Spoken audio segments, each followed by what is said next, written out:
కొద్దిసేపు మొగలుద్దామా, కొంచెం మొగలుద్దామా, మొగలిచిన పచ్చదమ్మా. కొద్దిసేపు నిన్ను పరీక్షించుకోవాలి. గత నెలంతట్లో నీకు నా అవసరం తీర్చేసేది ఒకసారి వందనాశబ్దమ్మా, కృతజ్ఞత మనస్ఫూర్తిగా వాడుదమ్మా. వెలిగిన హృదయాన్ని కోరుకుంటున్నాను కాబట్టి ఈ యొక్క హృదయాన్ని కల్పించి ఆయన ఆనందిస్తావా? దేవా, నా లోనికి రా, నాతో నీ మాట్లాడాలి, నీ యొక్క వాక్యం స్థిరపరచాలి, నన్ను కట్టాలి, నన్ను దృఢపరచాలి. నాకు ఆత్మీయ జీవితం ఎలా ఉందో నేను మాత్రమే తెలుసు. ప్రభా, ఇంకా ఎదిగింపజేయబడేదమ్మా. రెండు చేతులు పైకి. నా ప్రియుడా, నా ప్రాణమా, నిన్నారాధించెదను. నా జీవమా, నా ప్రేమమా, నిన్నారాధించెదను. నా ప్రియుడా, నా ప్రాణమా, నిన్నారాధించెదను. నా జీవమా, నా సేనమా, నిన్నారాధించెదను. తండ్రి దేవా,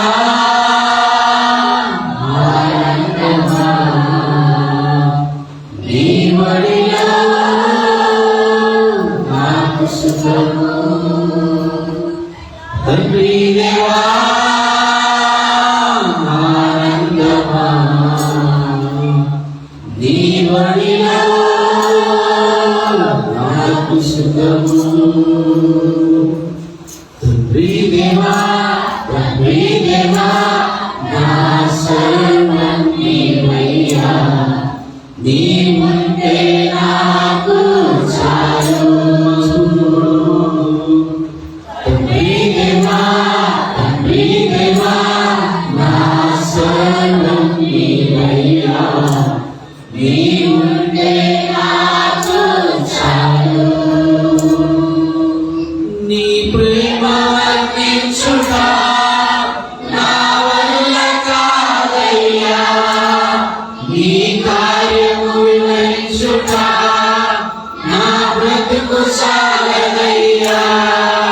నీ ప్రేమ వర్ణించుట నా వల్ల కాదయ్యా. నీ కార్యము వివరించుట నా బ్రతుకు సాగదయ్యా. తండ్రి దేవా,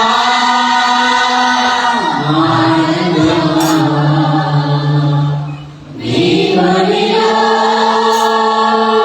నాకు సుఖము. తండ్రి దేవా, ఈ ఆవేదన ఆయన నోదార్చేవాడు, నేను బలపరచేవాడు. ఆయన రాబడ్డ నన్ను చేతులు చూస్తున్నాను.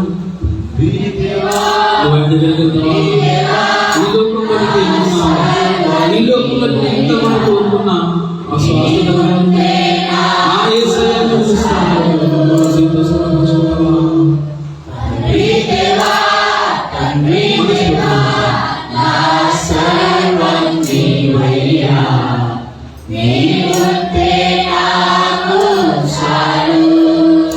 చూచిన గొప్ప క్రియలు నీ చేతి బహుమానమే. నీ చూచి ఘన కార్యములు నీ దయావలనే. నీ చూచిన గొప్ప క్రియలు నీ చేతి బహుమానమే. నీ చూచి ఘన కార్యములు నీ దయావలనే.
దేవా. ఈ లోకంలో ఎంతగా ఆశించిన, ఎంతగా ఏ వాక్యాలు ఉన్నా ఆయన తగ్గినంత నమ్మలేదు. నిన్ను ఆయన ఎంతగా ప్రేమిస్తున్నాడంటే ఈ రోజు మనం ఒక సంచుగా సెలబ్రేట్ చేసుకుంటున్నాం. కానీ నిజమైన స్నేహితుడు ఆయన చెప్పి వెళ్ళేంత వరకు కూడా ఆ యొక్క ఫ్రెండ్షిప్ మీద అర్థం ఉండదు. నీ దేవుడిని ఎంతగా నమ్ముతున్నాడు నీకు మాత్రం తెలుసు, అదే మాత్రం తెలుసు. కాబట్టి నిజంగా మన మనస్ఫూర్తిగా ఆలోచించుకున్నాము. ఒకవేళ ఆయన దగ్గర మనం ఇంతవరకు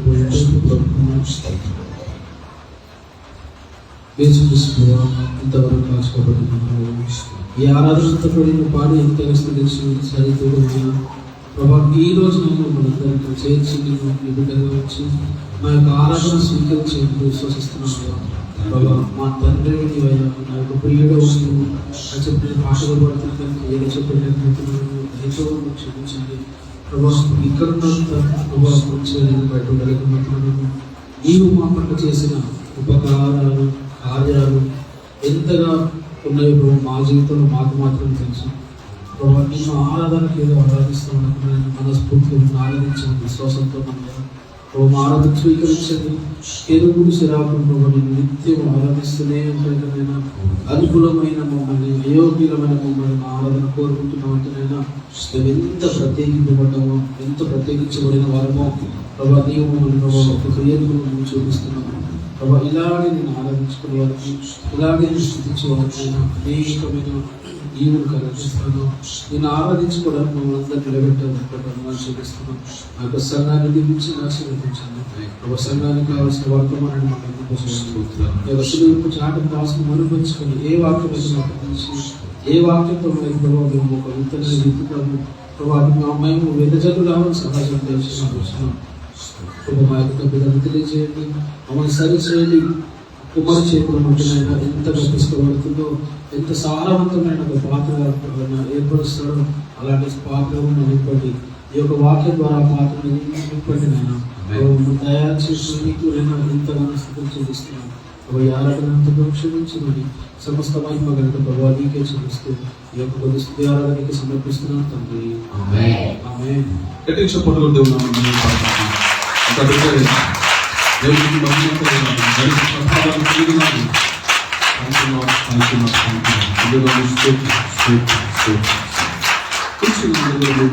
కూర్చోండి. ప్రాముఖ్యమైన చూద్దాం. సమయాన్ని ఇంకా వేస్ట్ చేయకుండా అయ్యగారు తప్పకుండా మన ప్రొఫెసర్ దగ్గర కూడా మధ్యలో ఉన్నారు. చప్పట్లు కొడుతూ అయ్యగారు మనము ఆహ్వానిద్దాము. చప్పట్లు కొడుతూ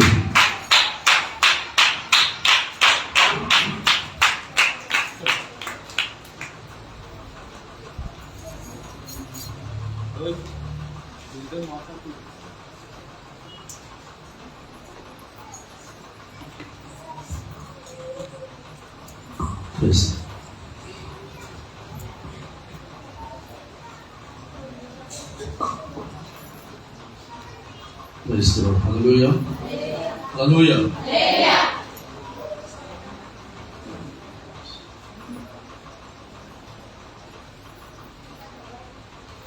దేవుని యొక్క అతి పరిశుద్ధమైనటువంటి శక్తి కలిగిన నామములకు హృదయపూర్వకమైనటువంటి స్తుతులు స్తోత్రాలు చెల్లిస్తూ ఈ నెలలో కూడా అనగా 8వ నెలలో కూడా మన మొదటి పరిశుద్ధ పునరుత్థాన దినమున మనందరినీ దేవుడు సత్యతను దక్కించి దేవుని ఆలయంలో కనబడేటటువంటి కృప వచ్చి ఉన్నందుకు ఆరాధన చేసే భాగ్యం ఇచ్చి ఉన్నాను. ఈ సమయంలో ఆయన మాటలను శ్రద్ధగా వినమని సెలవించాడు కనుక ఆయన మాటలను ఈ సమయంలో శ్రద్ధగా విందాం.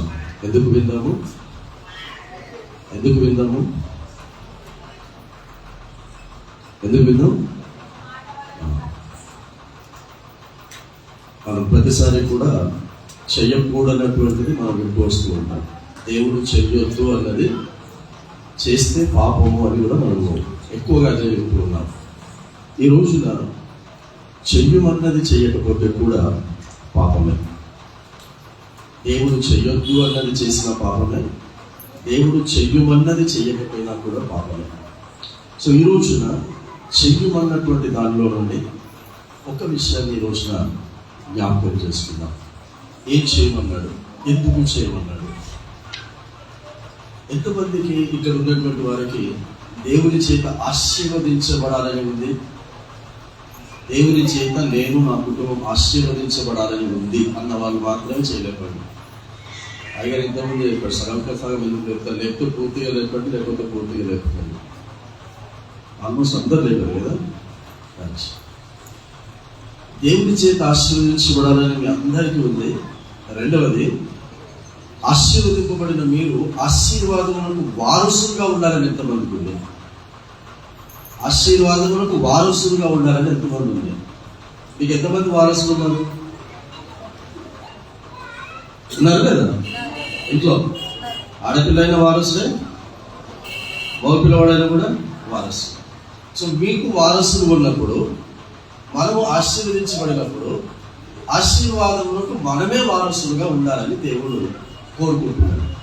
అయితే ఇక్కడ మనము ఆశీర్వదించబడాలి, ఆశీర్వాదములకు వారసులుగా ఉండాలి అని అంటే ఒక విషయాన్ని అపోస్తలుడైనటువంటి పేతురు చెప్పినటువంటి మాటను మనకు తెలియదని కాదు, మరొకసారి జ్ఞాపకం చేసుకుందాం. పేతురు గారు రాసినటువంటి మొదటి పత్రిక 3వ అధ్యాయము 9వ వచనం. త్వరగా చదివి సహాయం చేయండి. ఎవరైనా త్వరగా తీసి చదివే వాళ్ళు ఉంటే మైక్ దగ్గర పెట్టుకోండి. 3వ అధ్యాయం 9వ వచనం. అపోస్తలుడైనటువంటి పేతురు గారు రాసిన మొదటి పత్రిక 3వ అధ్యాయము 9వ వచనం. ఆశీర్వాదములకు వారసులు అగునట్టు. అబ్బా నేను చెప్పట్లేదు, ఇక్కడ పేతురు గారు చెప్పట్లేదు. దేవుని యొక్క ఆత్మ పేతురు గారితో చెప్పించినటువంటి మాటను ఈ రోజున మన సంఘములో గుర్తు చేస్తున్నాడు. మీరు ఆశీర్వాదములకు వారసులుగా ఉండునట్లు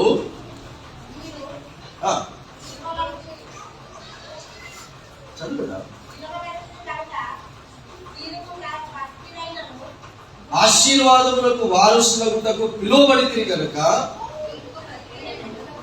కీడులకు ప్రతి కీడైనను దూషణకు ప్రతి దూషణ అయినను చేయక దీవించుడి. ఇక 2 విషయాలు చెప్తున్నాడు. చెయ్యకూడనిది చెప్తున్నాడు, చెయ్యవలసినది కూడా చెప్తున్నాడు. ఎందుకు చెప్తున్నాడో కూడా రీజన్ చెప్తున్నాడు. నేను మిమ్మల్ని ఆశీర్వదించాలంటే, ఆ ఆశీర్వాదములకు మీరు వారసులుగా ఉండాలి అని అంటే మీ చేతుల్లోనే ఉంది అని చెప్తున్నాడు. మీరు కీడులకు ప్రతి కీడు చేయకండి. వాళ్ళు ఎవరైనా సరే ఎంతటి భయంకరమైనటువంటి కీడు నీకు చేసినా సరే వారికి నువ్వు ప్రతి కీడు చేయకూడదు. రెండవది, నిన్ను ఎంత భయంకరమైనటువంటి విధముగా నిన్ను దూషించిన ప్రతి దూషణ చేయొద్దు. కీడులకు నువ్వు ప్రతి కీడు చేసినా, దూషణకు నువ్వు ప్రతి దూషణ చేసినా, నంబర్ 1, నువ్వు దేవుని దృష్టిలో పాపివి, పాపాత్మురాలివి, పాపాత్ముడవు. ఎందుకంటే దేవుడు చెయ్యొద్దు అన్నది చేస్తే పాపమని మనందరికీ తెలిసినప్పుడు దేవుడు ఇక్కడ ఏం చెయ్యొద్దు అంటున్నాడు అని అంటే, కీడులకు ప్రతి కీడు చేయకండి, దూషణకు ప్రతి దూషణ చేయకండి. చేయకుండా ఏం చేయమంటున్నాడు? నీకు కీడు చేసిన వాడిని, నిన్ను దూషించిన వాడిని ఎంతమంది చేస్తుంది చెప్పండి? ఎంతమంది దీవిస్తున్నారు చెప్పండి? మిమ్మల్ని దూషించిన వాడిని ఎంతమంది దీవించారు చెప్పండి అమ్మా? చేయకండి. ఒక సహోదరి మాత్రమే చెప్పింది. మిగతా వారు కీడులకు ప్రతి కీడు చేస్తున్నారు. అన్నమాట అమ్మ నువ్వు ఎత్తట్లేదు. నిన్ను తెచ్చిన వారిని, నిన్ను వచ్చిన వారిని, నీకు నష్టం కలిగించిన వారిని నువ్వు దీవించావా? దీవిస్తున్నావా? వారి పాపానికి వాళ్ళే పోతారులే వదిలేస్తున్నావా లేదా? నీ మనసులోనే పెట్టుకున్నావా? ఇంకా సంవత్సరాల తరబడి ఇంకా పెట్టుకున్నావా? నీ అమ్మ మీద కోపం ఉందా? నీకు రక్తం పంచిన తండ్రితో నువ్వు మాట్లాడుకోలేదా? భార్యలతో మాట్లాడతలేదా? భర్తలతో మాట్లాడతలేదా? రక్త సంబంధులతో మాట్లాడటం లేదా? స్నేహితులతో, ఇరుగుపోని వారితో, ఎవరో ఎప్పుడో నిన్ను బాధ పెట్టినందుకు ఇంకా నువ్వు నెలలు సంవత్సరాలు నువ్వు ఇంకా అదే మనసులో పెట్టుకొని నువ్వు ఇక్కడ ఆరాధనలో కూర్చుంటే దేవుడు అంటున్నాడు, నేను నిన్ను ఆశీర్వదించలేను, నేను నిన్ను దీవించలేను, నీ ప్రార్థనలను నేను స్వీకరించలేను, నీ ప్రార్థనకు నేను జవాబు ఇవ్వలేను. ఎందుకంటే నేను కలిగిన మనస్సు మీరు కలిగి ఉండాలని యేసు చెప్తున్నాడు. ఫిలిప్పీ సంఘానికి పౌలు చెప్తున్నాడు, క్రీస్తు యేసులకు కలిగిన మనస్సు మీరు కలిగి ఉండబడి. సంఘములకు రాస్తూ ఉన్నాడు, క్రీస్తు యేసులకు ఏ మనస్సు ఉందంటే కీడులకు ప్రతి కీడు చెయ్యని మనస్సు ఉంది, దూషణకు ప్రతి దూషణ చెయ్యని మనస్సు మనము నమ్మిన మన యేసుకు ఉన్నప్పుడు అదే మనస్సు నీకు ఉండాలి. అదే మనస్సు నీకు లేకపోతే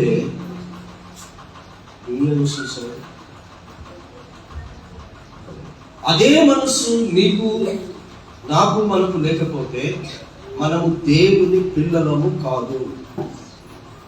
ఆయన కీడులకు ప్రతి కీడు చేయలేదు, దూషణకు ప్రతి దూషణ చేయలేదు. మరి పైపెచ్చి ఏం చేశాడంటే దీవించాడు. ఎలా దీవించాడంటే క్షమించు అని దీవించాడు. నేను మిమ్మల్ని క్షమిస్తూ ఉన్నాను, నా తండ్రి కూడా మిమ్మల్ని క్షమించమని కోరుకుంటున్నాను.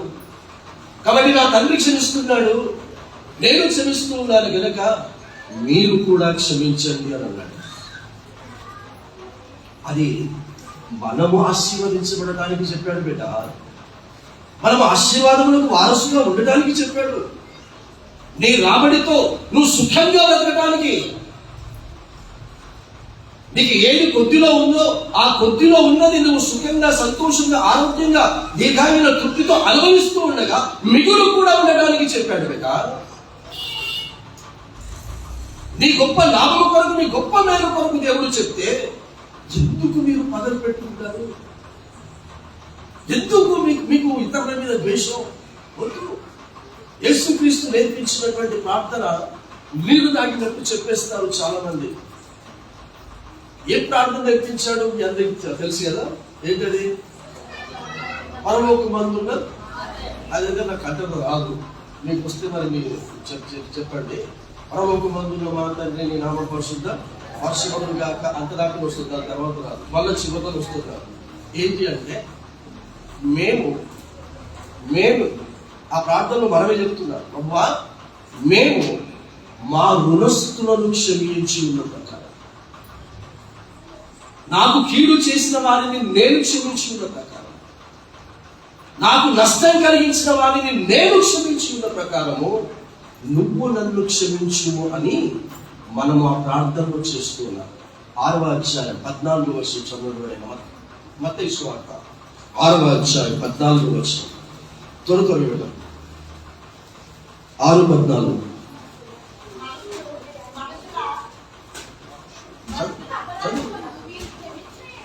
అమ్మా మళ్ళీ,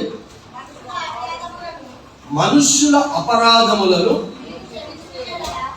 మీరు క్షమించిన ఎడల మీ పరలోకములో ఉన్న తండ్రి మీ అపరాధములను, ఇప్పుడు ఇక్కడ చెయ్యమంటే జ్ఞాపకం చేస్తున్నారు.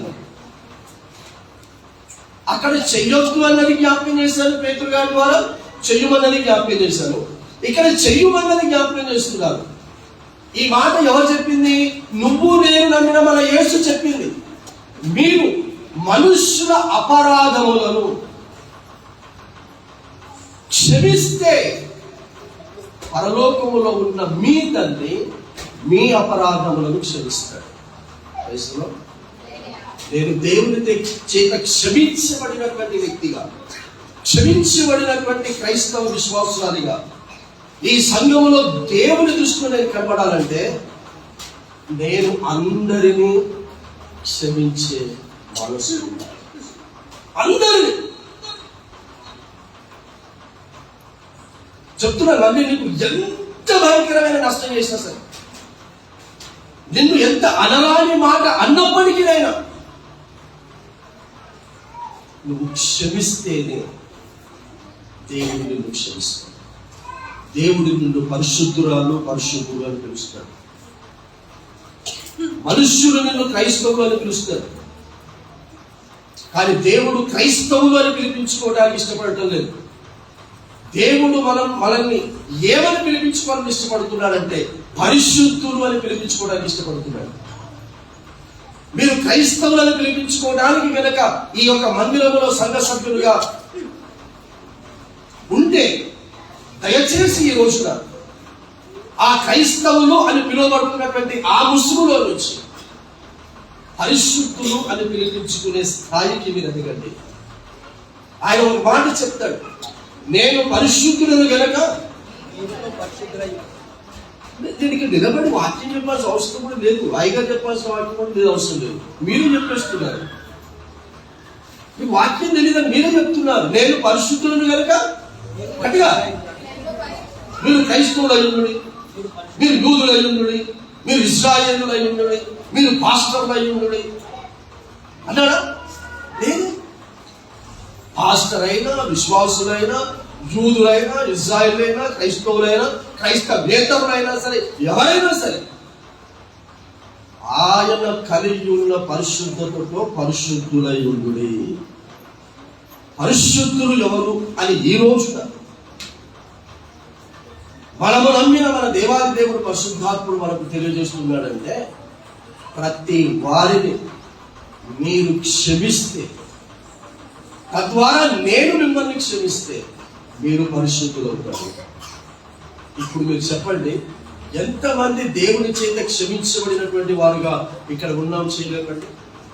దేవుడు నన్ను క్షమించాడు, దేవుడు క్షమించిన వ్యక్తిగా నేను ఇక్కడ ఉన్నాను అని నువ్వు చేయలేకపోతే, దేవుడు నిన్ను ఎప్పుడు క్షమిస్తాడు అని నీకు అర్థమైంది? నీవు అందరినీ క్షమిస్తే అప్పుడు దేవుడు నిన్ను క్షమించాడు. ఏమంట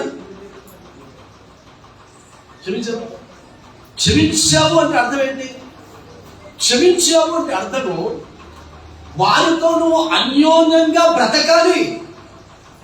నీ బ్రతుకు మీద నీకు అసహ్యం కలగదు. మీకు అర్థమవుతుంది అనుకుంటా.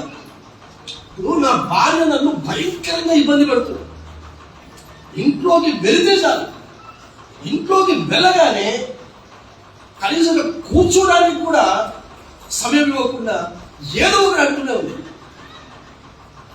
అయినా నేను అక్కడ వాటన్నిటినీ పట్టించుకోకుండా నేను అక్కడే కూర్చుండి ఆ మాటలన్నిటినీ నేను సహిస్తే దేవుడి చేత నేను క్షమించబడిన పశువులను ఉంటాను. చిచ్చి ఇంటికి వస్తే అసలు నెమ్మది లేదు, సమాధానం లేదు, బ్రతుకు ఎదిగేటువంటి సచ్చింది లేదని ఇంట్లో నుంచి నేను వెళ్ళిపోయాను అనుకోండి, నేను పరిశుద్ధుని కాదు. క్రైస్తవం నువ్వు పరిశుద్ధునివి, పరిశుద్ధులు ఉంటాను. అలాంటి మనసు. ఎందుకంటే మనం ఇన్ని చేస్తున్నా మన జీవితంలో నుండి వేసి వెళ్ళిపోతున్నాడు, అసహించుకుంటున్నాడు. మరి దేవుడు అసహించుకోకుండా వెళ్ళిపోతున్నప్పుడు మనం ఎందుకు మనల్ని అన్నవారిని, మనల్ని బాధ పెట్టిన వారిని అసహించుకుంటూ మనం వెళ్ళిపోవాలని ఎందుకు అనుకోవాలి? చచ్చిపోవాలని ఎందుకు అనుకోవాలి? వేరే సంసారాలు పెట్టాలని ఎందుకు అనుకోవాలి? అక్రమ సంబంధాలు పెట్టుకోవాలని ఎందుకు అనుకోవాలి? అక్రమ సంబంధాలు పెరిగిపోవడానికి గల కారణం ఏంటి? ఎవరి దగ్గర నుంచి ప్రేమ పొందుకోవాలనుకుంటున్నాడో వారి దగ్గర నుంచి ప్రేమ పొందుకోనందుకు ఇంకా ఎవరితోనో ప్రేమ పొందుకోవాలన్నటువంటి ఉద్దేశంతో సంబంధాలు లేనటువంటి చోట సంబంధాలను పెంచుకుంటున్నారు. అలాంటి అక్రమ సంబంధాల ద్వారా కుటుంబాలను విచ్ఛిన్నం చేసుకుంటున్నారు. 4 గోడల మధ్యలో ఉండవలసినటువంటి సంసారం 4 గోడల బయటికి వచ్చేస్తా ఉన్నారు. నా భార్య ఇట్లా, నా భర్త ఇట్లా, నా పిల్లలు ఇట్లా, నా తల్లిదండ్రులు ఇట్లా, నా అన్నలు ఇట్లా, నా అక్కలు ఇట్లా, నా చెల్లెళ్ళు ఇట్లా, నా తమ్ముళ్ళు ఇట్లా 10 మందికి చెప్పుకొని తిరుగుతున్నారు. ఎవ్వరు గురించి ఎవ్వరు చెడుగా చెప్పుకొని తిరగకూడదు. క్రైస్తవ నువ్వు ఎవరి గురించి అయినా నువ్వు ఇంకొకరికి చెడుగా చెప్తూ ఉన్నావంటే దేవుని యొక్క లెక్కల్లో నుంచి నీవు చెరిపేసుకుంటున్నావు అని అర్థం. నిలువు చెరిపేసుకుంటున్నావు. ఇంతకుముందు వచ్చినప్పుడు నేను జ్ఞాపకం చేశాను, ఇశ్రాయేలు గురించి మాట్లాడుతూ తండ్రి అయినటువంటి యెహోవా దేవుడు వారికి నేను వేసిన త్రోవను వారే చెరిపేసుకున్నాను అని అంటాడు. క్రైస్తవ దేవుడు ఒక త్రోవను వేస్తే ఆ త్రోవను వారే చెరిపేసుకొని వారికి ఇష్టమైనటువంటి త్రోవలు వేసుకుంటారట ఇశ్రాయేలులు. తద్వారా అరణ్యములోని కుక్క చావు చచ్చారు. కాబట్టి మనము మనుషులందరినీ వారు చేసిన అపరాధములన్నిటినీ క్షమించుమని మన యేసు చెప్పినప్పుడు క్షమించాల్సిందే. మళ్ళీ వర్షంలో నేను చెప్పానమ్మా, నేను పలానోడు తిట్టింది కదా, పలానా తిట్టింది కదమ్మా, గుర్తుందా? గుర్తుంది కదా? ప్రశ్నలో వాళ్ళు పట్టించుకుంది కదా, వదిలేశాను. ఎందుకంటే నేను క్షమించేమన్నాను. ఆమె నువ్వు క్షమిస్తే, వారిని నువ్వు క్షమిస్తే దేవుడు నువ్వు క్షమించడమే కాదు, నిన్ను కుటుంబాన్ని ఆశీర్వదించి ఆశీర్వాదం వారసులుగా చేస్తాడు. అలా నిన్ను అన్నది, నిన్ను బాధ పెట్టింది, నిన్ను అన్నవాళ్ళు, నిన్ను బాధ పెట్టిన వాళ్ళందరూ కూడా పగ తీర్చుకుంటూ నా పని అన్నాడు. తెలుసుకున్నావు? దేవుడు చూసుకుంటాడు. నువ్వు మాత్రం ఎవ్వరి మీద పగ పెట్టుకోవడానికి.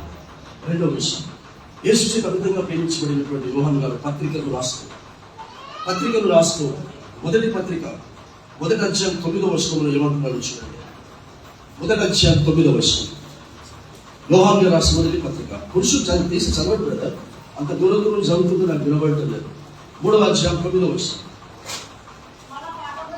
మన పాపములను మనము ఒప్పుకొని ఎడల. రెండవది, మన పాపములను మనము ఒప్పుకొని ఎడల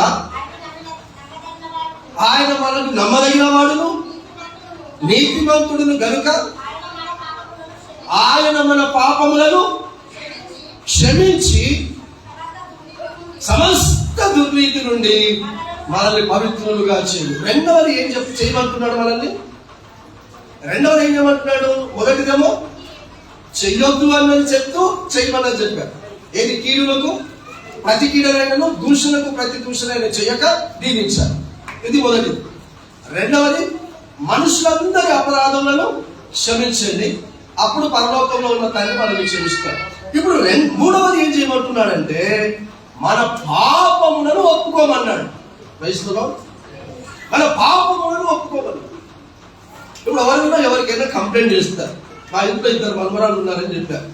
కొడుకుకు పుట్టినటువంటి కుమార్తె, కూతురుకు పుట్టిన కుమార్తె, ఆ ఇద్దరు ఒకరి మీద ఒక కంప్లైంట్ చేసుకుంటారు. పోగానే తాత వదిన ఇట్లా అన్నారు, తాత మరదని ఇట్లా అన్నది అన్నారు. అప్పుడు నేను అంటాను, ఎందుకు అన్నది, ఎందుకు కొట్టింది? మనం కొట్టిందని చెప్తాం, కొట్టాడు అని చెప్తాం. ఎందుకు కొట్టాడు, ఎందుకు తిట్టాడు చెప్పు. అంటే మనం ఎప్పుడు కూడా ఎదుటి వారు చేసిన తప్పిదాలనే చూస్తాము, వాటినే ఇతరులకు చెప్తాం.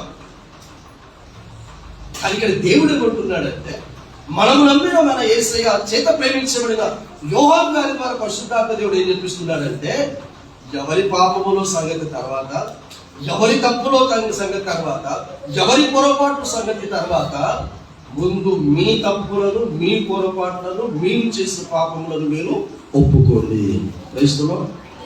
మూడవది మనల్ని చేయమంటున్నాడు మనము నమ్మిన దేవుడు, మీ పాపములను మీరు ఒప్పుకుంటే ఆయన మన పాపములను క్షమిస్తాడు.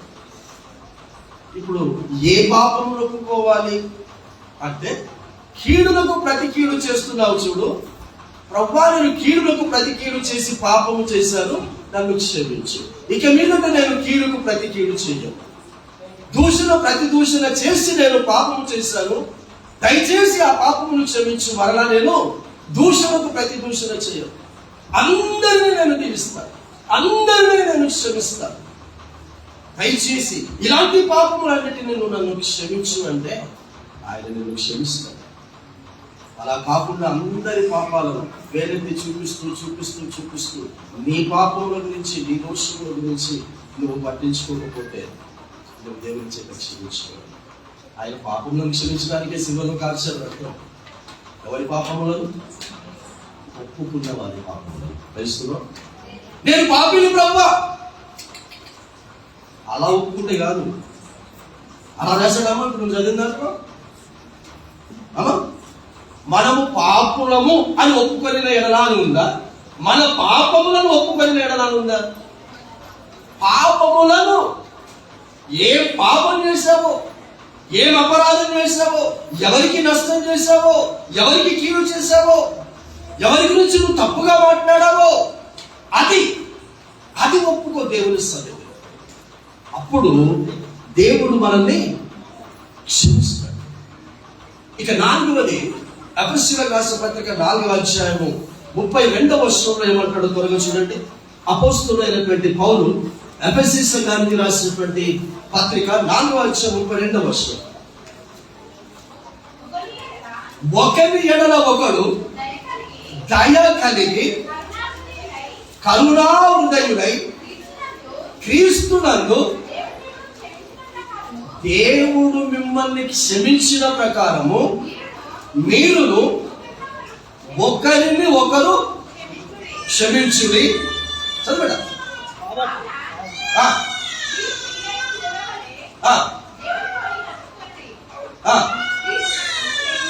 అమ్మ, అక్కడ ఏడుపు వినబడుతుంది, ఇక్కడ చదువుతుంది వినబడుతుంది, చదువు కూడా వినబడతలేదు.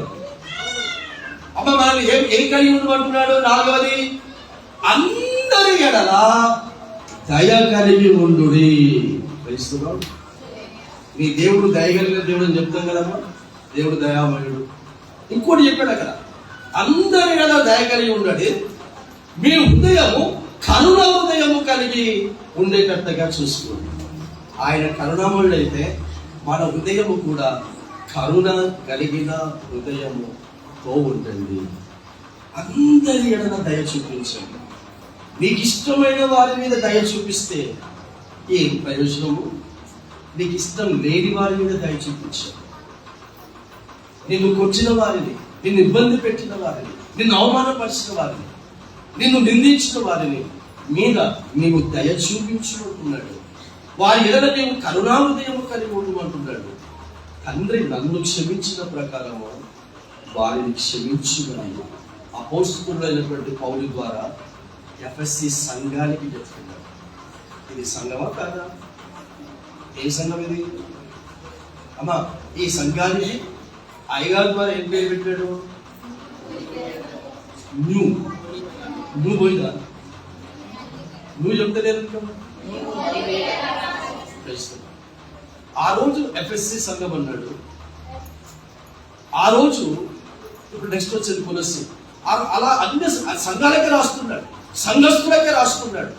సంఘ సభ్యులు ఇలా ఉండాలి, ఇలా ఉండకూడదు అని రాయించింది ఈ రోజున ఆ సంఘాలకు రాయించాడు. ఎందుకు అని అంటే ఆ సంఘాలలో ఇలాంటిది లేదు. ఆ సంఘాలలో క్షమాపణ లేని విశ్వాసులు ఉన్నారు. ఆ సంఘాలలో కీడులకు ప్రతి కీడు చేసే విశ్వాసులు ఉన్నారు. దూషులకు ప్రతి దూషణ చేసేటటువంటి వారు ఉన్నారు. దేవుడు మనల్ని క్షమిస్తున్నలాగున అందరినీ క్షమించని విశ్వాసులు ఉన్నారు. అలాగే ఈ రోజున ఈ కొడపాక అనేటటువంటి శ్రేష్టమైనటువంటి గ్రామంలో ఉన్నటువంటి ఈ న్యూ బెరాక ప్రార్థన మందిరం అనండి, లేకపోతే ఏ సంఘం అనండి, ఈ సంఘములో కూడా అలాంటి గొప్ప ఎఫ్ఎస్సి సంఘములోనే ఉంటే ఈ సంఘములో లేరు అనడానికి ఉంటారు తప్పకుండా. కాబట్టి తప్పకుండా ఈ రోజున ఎఫ్ఎస్సి సంఘానికి రాసిన విధముగా అందరి ఎడల దయ కలిగి ఉన్నాము, అందరి ఎడల కరుణా హృదయం కలిగి ఉన్నాము. ఇక 5వది కొలస్సీలకు రాసినటువంటి పత్రిక 3వ అధ్యాయం 13వ వచనం. కొలస్సీ సంఘానికి, ఇది కూడా సంఘమే చెప్తున్నారు. కొలస్సీ సంఘానికి రాసిన పత్రిక 3వ అధ్యాయం 13వ వచనం. ఎవడైనను మనకు హాని చేసెనని, భావినండి, ఎవడైనను మనకు హాని చేసెనని ఒకడు అనుకొనిన ఎడల ఒకరినొకడు సహించుచు, ఒకరిని ఒకడు సహించుచు, ఒకరినొకడు క్షమించుడి, ఒకరిని ఒకడు క్షమించుడి. ఇప్పుడు అక్కడ ఎలా చదువుకోవాలి బిడ్డ? అమ్మా నాకు సుజా, నువ్వు చదువుకుంటే పెద్ద చదువుకుంటావు, అది నువ్వు చదువుకుంటే ఎలా చదువుకుంటున్నావు? ఎవడైనను నాకు హాని చేసినని నేను అనుకుని ఎడల నేను నాకు హాని చేసిన వాడిని క్షమించమంటున్నాడు.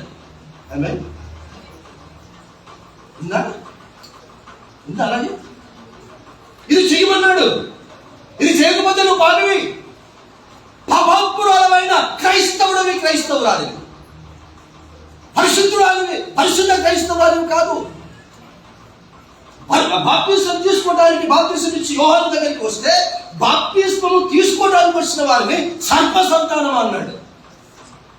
అర్థమైందా మీకు? ఈ రోజున సంఘంలోనికి ఆరాధించడానికి వచ్చినటువంటి మనకు హాని చేసిన వారిని మనము క్షమించమంటే, మనము క్షమించకపోతే మనల్ని కూడా సర్ప సంతానం అంటాడు, సాతాను సంతానం అంటాడు, అపవాద సంబంధులు అని అంటాడు. సర్ప సంతానముగా అపవాద సంబంధులుగా దేవుని యొక్క ఆలయంలో కూడుకొని దేవుణ్ణి ఆరాధించడం ఏంటమ్మా? దేవుణ్ణి స్తుతించడం ఏంటమ్మా? దేవునికి పరిచయం కొరకు కానుకలు వేయటం ఏంటమ్మా? ఏంటి నాకు అర్థం కావడం లేదు. నేను అనట్లేదు, ఇది దేవుడు అంటున్నాడు, నాకు అర్థం కావట్లేదు. ఆయన ఉన్నాడు ఆదికాండం 4వ అధ్యాయంలో చెప్తున్నాడు. ఆయన 4వ అధ్యాయంలో ఒకడు ఉన్నాడు రా, నా పోలికలో నా స్వరూపంలో నా ఆత్మ కలిగినటువంటి ఆ ఆదామవలకు పుట్టాడు. అది పోగొట్టుకున్న తర్వాత పుట్టాడు, పాపిగా మార్చబడిన తర్వాత పుట్టాడు. మొదటి సంతానం. అసలు వాడి ఆరాధన నాకు అర్థం కాలేదు, వాడి స్థుతి నాకు అర్థం కాలేదు, వాడు ఇచ్చే కానుకలు కూడా నాకు అర్థం కాలేదు. నాకు అర్థం కాని నాకు ఇస్తున్నాడు కనుక నేను వాడొద్దు, వాడిచ్చేది ఏది వద్దు అనుకున్నాను. నీకు అర్థం కాలే? క్రైస్తవులతో సూటిగా మాట్లాడుతున్నాడు, దేవుడి పేరు పెట్టుకున్న ప్రజలతో సూటిగా మాట్లాడుతున్నాడు. 4వ అధ్యాయంలో వాడు వద్దన్నాను, నాకు వాడిచ్చే ఏది వద్దన్నాను. ఎందుకు వద్దన్నాను? వాడు అపవాది సంబంధిగా, వాడు సాతాను సంబంధిగా, వాడు చెయ్యొద్దు అన్నవి చేసుకుంటూ చెయ్యమన్నవి చెయ్యకుండా వాడు నాకు సంబంధించినవి చేస్తే వాడు నాకు అర్థం కాలేదు, వాడు చేసేవి అర్థం కాలేదు. వాడు నాకు వద్దు అన్నాడు. నేను చెయ్యొద్దు అన్నది చేయకుండా నేను చెయ్యమన్నవి చేస్తూ ఉన్నటువంటి వాడి తర్వాత పుట్టినోడు ఒకడు ఉన్నాడు, హేబేలు.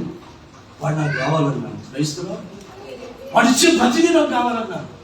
ఎందుకు? వాడు నా సంబంధంగా. క్రైస్తవ నీ చేయమన్నవే చేశాడు. అన్న కయ్యూను అనేటటువంటి అన్న అతనికి ఎంత హాని తలపెచ్చినా, అతన్ని చంపాలనుకుంటున్నా, అతని మీద కోపం పెట్టుకున్నాడని తెలిసిన కోపములకు ప్రతి కోపము చూపించలేదు బిడ్డ. హానికి ప్రతి హాని చేయలేదు. హాని చేస్తున్న వాడొకడు, కీడు చేస్తున్న వాడొకడు, కీడుకు ప్రతి కీడు చేయని వాడు ఇంకొకడు, హానికి ప్రతి హాని చేయని వాడు ఇంకొకడు. కీడు చేస్తున్న వాడిని వద్దనుకున్నాడు, దేశ దివాన్ని చేశాడు. కీడుకు ప్రతి కీడు చేయనటువంటి హేబేలును చనిపోయిన తర్వాత కూడా అతని ప్రార్థనకు విన్నాడు.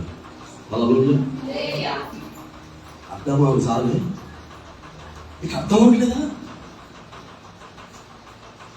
ఏం చెప్తున్నాడు? నీకు అర్థం అవ్వట్లేదా? ఇలాంటి మీకు మీరే అర్థం కాని క్రైస్తవుడుగా ఉండకుండా నీ బ్రతుకు నీకే అర్థం కావాలి. నువ్వు పాడే పాటలు నీకు అర్థం కావాలి, నువ్వు చేసే ఆరాధన నీకు అర్థం కావాలి, నువ్వు వాయించే వాయించాలు నీకు అర్థం కావాలి. చదివే నువ్వు బైబుల్ చదువుతున్నావు, ఎందుకు చదువుతున్నావు అసలు నీకే అర్థం అవ్వట్లేదు. ఇప్పుడు ఇక్కడ చదివించినవి ఏవి కూడా నువ్వు ఎప్పుడు చదువుకునేవి కాదు, నువ్వు ఎప్పుడు విననివి కాదు, నువ్వు ఎప్పుడు బోధించినవి కాదు. నీకు తెలిసినవే, నువ్వు చదివినవే మరలా నేను చదివి వినిపిస్తున్నాను. ఎందుకు అంటే దాని ప్రకారంగా ప్రవర్తన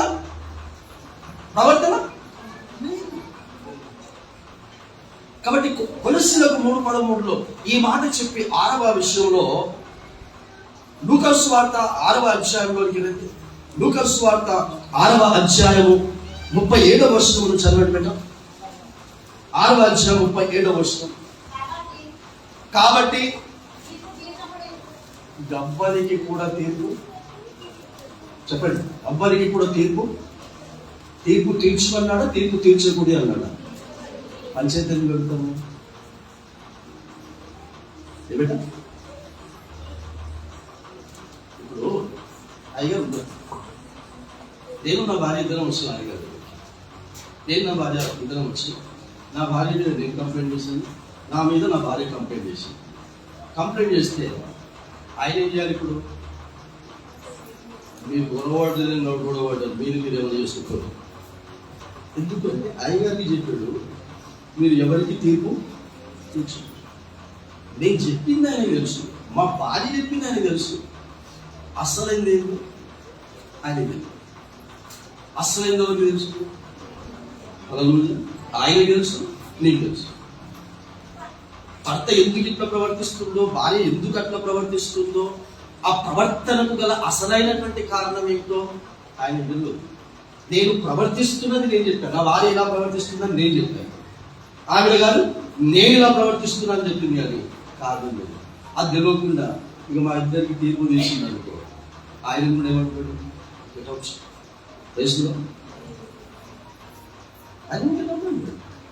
అందుకే చెప్పా, మీ సమస్యలు ఎవరికి చెప్పొద్దు, వారి ద్వారా పరిష్కరించబడాలన్న ఆలోచన కూడా రావద్దు. నాకు తీర్పు తీర్చండి అయ్యా, నాకు న్యాయం చెయ్యండి అయ్యా. నీ దేవుడు తీర్పు తీర్చడా? నీ దేవుడు నీకు న్యాయం చేయడా? అది పక్కింటోడు ఎందుకు? అదే పొరుగింటోడు ఎందుకు నీకు? చదువు బిడ్డ, చదువు. తీర్పు తీర్చకుడి, అప్పుడు మిమ్మును గూర్చి తీర్పు తీర్చబడదు. నేరము మోపకుడి, అప్పుడు మీ మీద నేరము మోపబడదు. ఇప్పుడు నేను ఏం చేశాను? అయ్యో దగ్గరకు వచ్చి ఏం చేసింది? నా భార్య మీద నేరం చేశాను, నేరం మోపాను. ఇప్పుడు నా భార్య ఏం చేసింది? నా మీద నేరం మోపింది. ఇది వీడు ఇట్లా వాడు ఇట్లా అంటే నేరం మోపినట్టేనా కాదమ్మా? మరి అక్కడ ఏం చెప్పాలి? ఎట్లున్నాడు? నేరము ఇప్పుడు ఇంత చెప్తున్నా కదా, ఏమన్నా మార్పు వస్తుందా? సిస్టర్ ఒకటి ఎక్కుతాడు, ఆ నమ్మకం అర్థమేదో నాకు తెలుస్తుంది. ఇంత చెప్పినా నువ్వు రాయి కట్టుకోతున్నావు అన్న, నువ్వు రాయి కడుతున్నావు. ఇప్పుడు ఇదంతా అయిపోయిన తర్వాత ఇచ్చిన విధించుకొని ఆ రాయిని, కట్టిన రాయిని పోయేటాడు. మళ్ళీ అదవగిరి ఇప్పుడు ఏం చెప్పాడు? కుక్క తోకకు రాయి కట్టినట్టుందన్నా నీకు ప్రసంగం అంటుంది. అవునా? కుక్క తోకకు రాయి కట్టినట్టు ఉంది నీ ప్రసంగం అంటుంది. ఇప్పుడు మన ప్రసంగం కొంచెం ముందు ఊపంటవా పంటరా వాళ్ళ? ఆ కుక్క తోకకు కట్టినట్టు కొందరికి ఉందన్నా, కానీ మాకైతే అలా లేదన్నటువంటి వాళ్ళు చెప్పండి.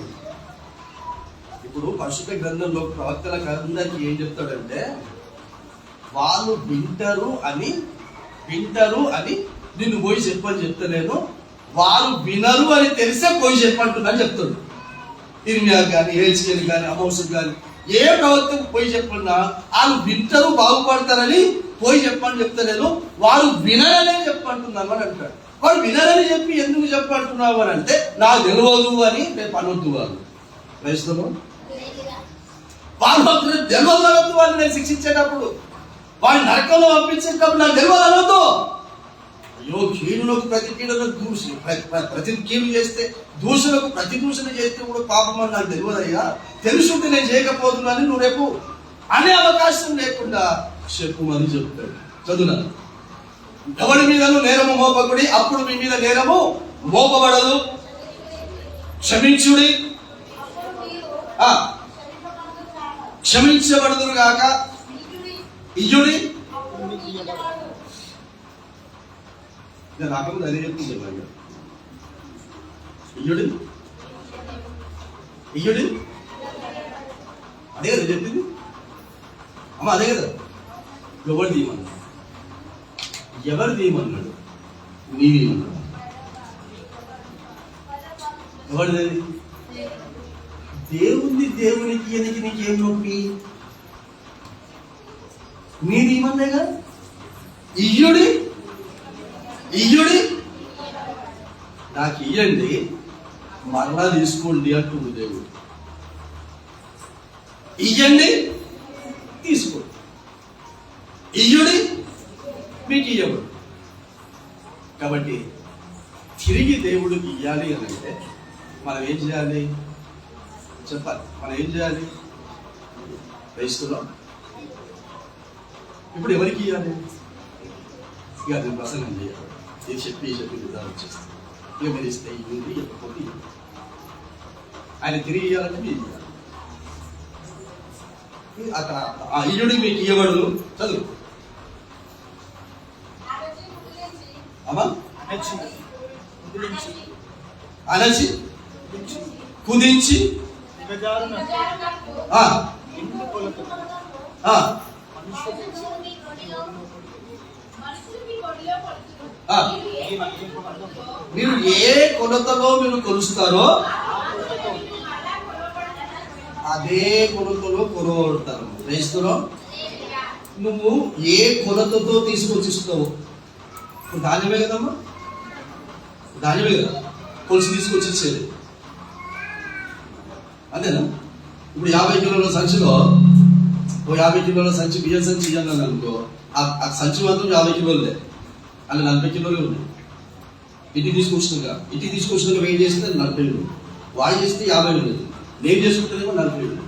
ఇప్పుడు మళ్ళీ పోయి అలా 40 ఉన్నాయంటే వాడు ఒప్పుకుంటారా? నా దగ్గర 50 ఉన్నాయి, 50 అని నువ్వు నమ్మి తీసుకోలేదు, నీ ఇంటికి పోయినాక 40 ఉంటే నేనేం చెప్తాను? అయిపోయిందా? దేవుడు ఏమంటాడంటే నువ్వు ఏ కొలతతో ఇస్తున్నావో అదే కొలత మళ్ళీ నీకు ఇస్తా. జాగ్రత్త. నేను నీకు 50 సంచులు ఇచ్చాను, 50 సంచులు ఇస్తూ ఒక్క సంచి ఇచ్చావు, ఒక్క సంచి నాకు ఇచ్చావు. 5 సంచులు ఇవ్వాల్సింది ఒక్క సంచి ఇచ్చావు. తీసుకున్నవాడు ఆ ఒకే సంచి తీసుకున్నాడు. దేవునికి తెలుసు 50 సంచులు నేను ఇచ్చాను, 5 సంచులు ఇవ్వాలి. ఇది కొలత, ఇది దేవుని ఒక కొలత. నువ్వు ఒక్క సంచి ఇస్తే నెక్స్ట్ టైం నీకు ఇచ్చేటప్పుడు 10 సంచులు ఇస్తాడు. అలాగే ఎందుకంటే 10 సంచులకు తగినటువంటి కొలతతో ఒక సంచి ఇచ్చావు, 4 సంచులు దేవునిది నీ దగ్గర పెట్టుకున్నావు. నెక్స్ట్ మరలా పంట వస్తే సమయం వస్తుంది, అప్పుడు నేను చూసుకుంటాను అని దేవుడు ఏం చేస్తాడంటే నీవు మొదట ఇచ్చిన కొలత దాని ప్రకారంగా 100 ఇవ్వాల్సింది, 50కి 100 ఇవ్వాల్సింది 10 ఇస్తాడు. ఏం చెప్పట్లే, చదివి వినిపించాను. నీ పరిశుద్ధ గ్రంథంలో చదివి వినిపించాను. 10,000 నాకు రావాలి, 10,000 నాకు వస్తే అందులో నుంచి 1000 ఇవ్వాలి దేవుడు. అది కొలత, దేవుని కొలత. అసలు ఇప్పుడైతే కొత్త నిబంధనకు వచ్చిన తర్వాత అయితే దశమ భాగాలు వెళ్తాయి, దశమ భాగాలు లేని దశమ భాగాలకు మించి ఉంది. ఇంకా మేము దౌర్భాగ్యంలో మేము దశమ భాగాల ప్రసంగాలు చేయాల్సి వస్తుంది. ప్రతి సంఘానికి రాసినటువంటి పత్రిక మీరు అందరూ చదువుకున్న 8వ అధ్యాయంలో అక్కడ మార్చుకొని సంఘస్తున్నట వారి శక్తికి మించిస్తున్నారంట. ఆ సంఘంగా ఎప్పుడు ఎదుగుతారయ్యా, ఎప్పుడు ఎదుగుతారు? వాళ్ళు శక్తికి మించట 10వ భాగాలు కాదు. మీరు మాకు ఇస్తే మీరు ఏదో ఆశ సంపాదించుకోవాలని కాదు, కదా మీకు మరలా దేవుడు ఇవ్వటానికి, ఆశీర్వదింపబడటానికి, ఆశీర్వాదములకు వారసులుగా ఉండాలి. ఈ ప్రసంగం మొత్తానికి, ఈ చూపించిన రెఫరెన్స్ మొత్తానికి ఒక్కడన్నా ఒక్కడు బైబుల్ ఉంటే చూపెట్టు అని నేను అంటే కదా. బైబుల్లో ఎవ్వడన్నా ఇట్లా ఈ విధంగా చేసినోడు, ఈ విధంగా చేయొద్దు అన్న విధంగా చేయనోడు, చేసిన విధంగా ఉన్నాడు ఎక్కడన్నా ఒక్కరిని చూపెట్టన్నాడు. మీ అందరికీ తెలిసినటువంటి చరిత్రకారుడు ఒకడు ఉన్నాడు, యోసేపు. తెలుసు యోసేపు ఉన్నాడుగా. అన్నలందరూ ఏం చేస్తున్నారు? అన్నలందరూ తమ్ముడి మీద, యోసేపు మీద పగ పెట్టుకొనిది, మరి పగబెట్టుకొనిది, మరి ఎక్కువగా పగబెట్టుకొని 3 సార్లు రాయించాడు. ఆ ప్రసంగం ఒకసారి నేనే చేస్తాను, మళ్ళీ ఒకసారి మీకు చదివిస్తాను. పగకు ప్రతి పగ, కీడునకు ప్రతి కీడు, దూషణకు ప్రతి దూషణ. యోసేపు చేసినట్టు ఎక్కడ ఉందా అమ్మా? సొంత అన్నలే ఎంత భయంకరమైన కీడు చేశారు. మీరైనా యోసేపు అన్నలు చేసినంతగా మీ తోబుట్టులకు చేయకపోవచ్చు.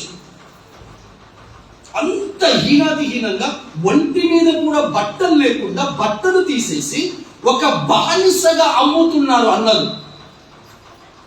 బానిసగా, బట్టలు లేకుండా బానిసగా అమ్ముతుంటే, అన్నలారా నేను నీ తమ్ముణ్ణి బట్టలు లేకుండా బానిసగా అమ్మటానికి మీకు మనస్సు ఎలా వచ్చింది అని కూడా అడగలేదు. అందుకే దేవుడు అతనికి తోడుగా ఉండి అతనిని ప్రపంచానికి ప్రధానమంత్రిని చేశాడు. దేశానికి కాదు. హల్లెలూయా. ఆశీర్వాదములకు వారసులు చేశాడు. ఒక్కసారి ఆ మాట చదవండి. అన్నలందరూ కూడా ఎలాంటి పగ పెట్టుకున్నారు? ఆదికాండం 37వ అధ్యాయం. ఆదికాండం 37వ అధ్యాయం 4వ వచనం చదువుట. 4, 5, 8. అతని అన్నలు తమ తండ్రి అతనిని తమ అందరికంటే ఎక్కువగా ప్రేమించుట చూచినప్పుడు వారు అతని మీద పగబట్టి, ఆగు, అన్నలందరూ కలిసి తమ్ముని మీద పగబట్టారు. నీ అన్నలు కానీ, నీ అక్కలు కానీ, నీ చెల్లెలు కానీ నీ మీద పగబట్టి ఇంకొచ్చి అనుకుంటా ఒకసారి పగబట్టి నీ ఎదుగుదలను చూసి ఈర్షపడుతున్నారేమో. నీవు నమ్మి విశ్వసించినటువంటి యోసేపు చరిత్ర నీకు తెలుసు కదా.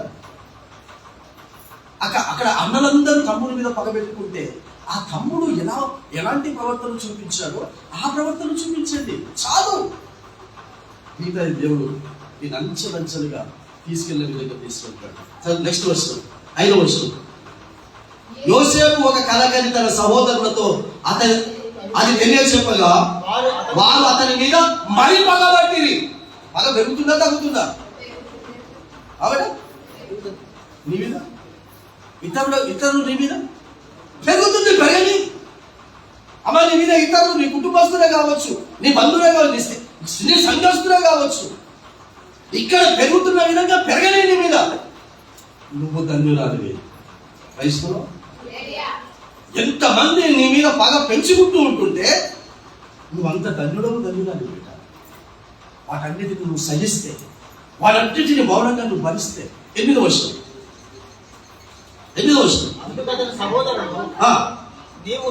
నిశ్చయముగా మమ్మల్ని ఎరుగువా, మా మీద అధికారి అగుదువా అని అతనితో చెప్పి అతని కళను బట్టి, అతని మాటలను బట్టి అతని మీద మరింత పగబట్టిరి.